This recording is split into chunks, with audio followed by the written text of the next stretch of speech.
A few hours ago, we were in Australia. Now, we're standing at the edge of New Zealand's deep south. The journey starts with an Air New Zealand flight across the Tasman Sea into Christchurch. From there, we board a smaller flight south to Invercargill.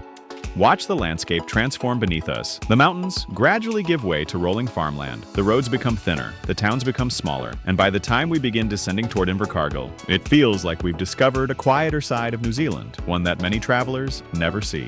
I love arrivals like this. The kind where you look out the window and immediately start wondering what life is like down there. Bright green fields, tiny roads disappearing into the distance, and absolutely none of the rush you associate with big cities. It feels calm before you've even landed. Waiting for us at Invercargill Airport was one of the things I've been looking forward to most. Not a landmark, not a famous attraction. Our campervan. While we were traveling through Australia, the incredible team at Pegas Adventures handled all the logistics. They brought Luna, our self-contained Mitsubishi Delica campervan, all the way down from Auckland to Invercargill for us. That meant the adventure could begin the moment we landed. And after a day of airports and connecting flights, seeing Luna waiting for us felt surprisingly exciting. Most people arrive and look for a hotel. We arrived and immediately started opening cupboards. Luna is compact, automatic, easy to drive, and somehow manages to fit everything we need for life on the road. It's amazing how much Pegas Adventures has packed into a campervan that's only 4.72 meters long. Every cupboard has a purpose. Every space has a use. And within 10 minutes, I'd already created a storage system. Within 11 minutes, I'd accidentally broken the storage system. Which is why road trips require teamwork. The first thing that strikes me about Southland is the space. Everything feels bigger, the skies feel wider, the roads stretch further, and there's a sense that the adventure is only just beginning. Driving Luna through Invercargill feels like the perfect introduction to New Zealand's deep south. I also appreciate that Pegas Adventures didn't hand us some giant, intimidating vehicle. Luna feels approachable, which is important because I like adventures. I do not like accidentally driving a bus. Our first major stop is Oreti Beach, and calling this a beach almost feels inadequate. Oreti stretches for approximately 26 kilometers along the Southland coast. That's 26 kilometers of wide, open shoreline, and in many sections, vehicles are allowed to drive directly on the hard-packed sand. The first time we rolled onto the beach in Luna, I had one thought. Are we really allowed to do this? Apparently yes, and it's fantastic. The beach is famous for another reason too. This was the training ground of New Zealand motorcycle legend Burt Munro. For years he used these long stretches of sand to test and refine his motorcycles before eventually setting land speed records on Utah's Bonneville Salt Flats. His remarkable story later inspired the film The World's Fastest Indian. I just totally love that story. It reminds you that extraordinary achievements don't always begin in extraordinary places. Sometimes they begin on a windy beach at the bottom of New Zealand. Standing here also gives you a real sense of geography. Beyond the horizon lies the vast Southern Ocean, and eventually, Antarctica. There's something humbling about that. A short drive south brings us to Bluff. This is the southernmost town on New Zealand's South Island, and one of the country's most famous coastal communities. And yes, we're absolutely stopping at Stirling Point. Because if you're in Bluff, you need the photo with the famous yellow signpost. The sign points towards cities all over the world: London, New York, Sydney. And standing beside it really highlights how far south we've traveled. It also makes me truly appreciate how much easier flying is than walking. Bluff is also famous for its oysters. Bluff oysters are harvested from Foveaux Strait between March and August and are considered among New Zealand's most prized seafood delicacies. People travel from around the country specifically to try them. Even if seafood isn't your thing, it's impossible not to notice how proud Bluff is of its oyster heritage. Around here, they're treated with the kind of respect usually reserved for celebrities.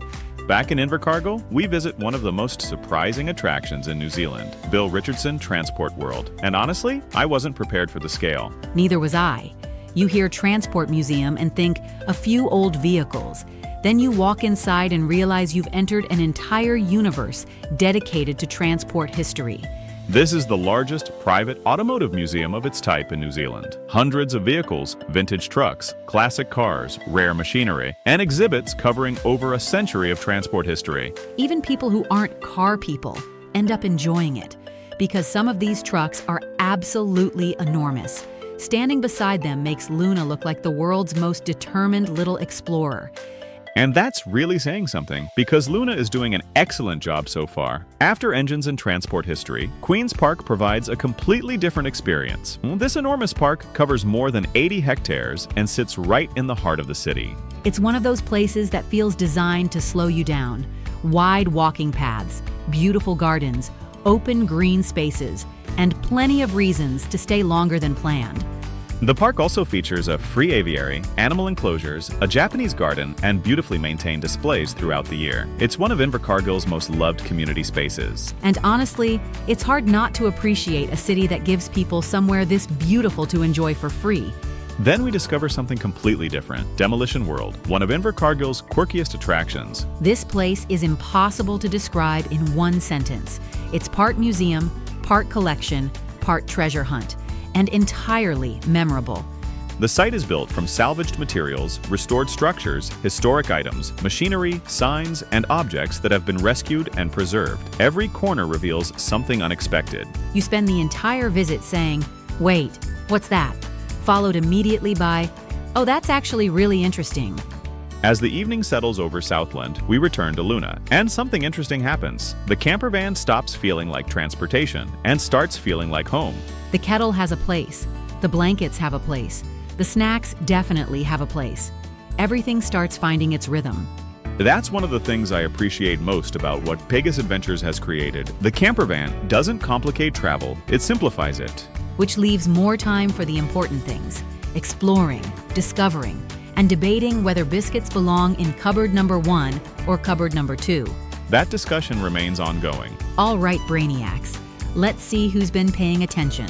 Which famous New Zealand speed record legend used Oreti Beach as a training ground? A. Bruce McLaren. B. Burt Munro. C. Scott Dixon. D. Denny Hume. Drop your answer in the comments. A, B, C, or D. And if you've ever explored New Zealand by campervan, tell us your favorite road trip destination. And if you haven't yet, trust me, Southland is making a very strong argument. Huge thanks to the team at Pegas Adventures for bringing Luna all the way to Invercargill and helping us start this South Island adventure in the best possible way. Because next time the landscapes get bigger, the roads get wilder, and we're heading towards some of the most spectacular scenery anywhere in New Zealand. We'll see you there. We have a winner, and I am not being chill about it. Someone just took that leaderboard apart like it was light practice. Moves were intentional. Timing was locked. Confidence, unbothered.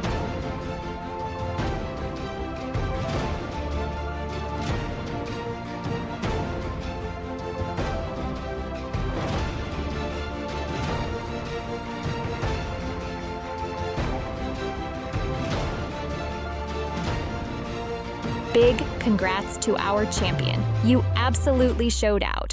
Your notification is about to land quicker than a live patch update. Keep an eye on your comments. We'll grab your details and get that prize moving your way. Smooth process, zero chaos. Didn't see your name this round? Don't switch tabs on us. This isn't a one-off highlight. It's an ongoing storyline, and the next chapter is about to drop. Fresh reset, clean board, new energy, so power up those fingers, because the next spotlight, it might land right on you. No hesitation, no slow reactions, no watching from the sidelines. Stay bold, stay sharp, stay locked in. Let's see who takes it next.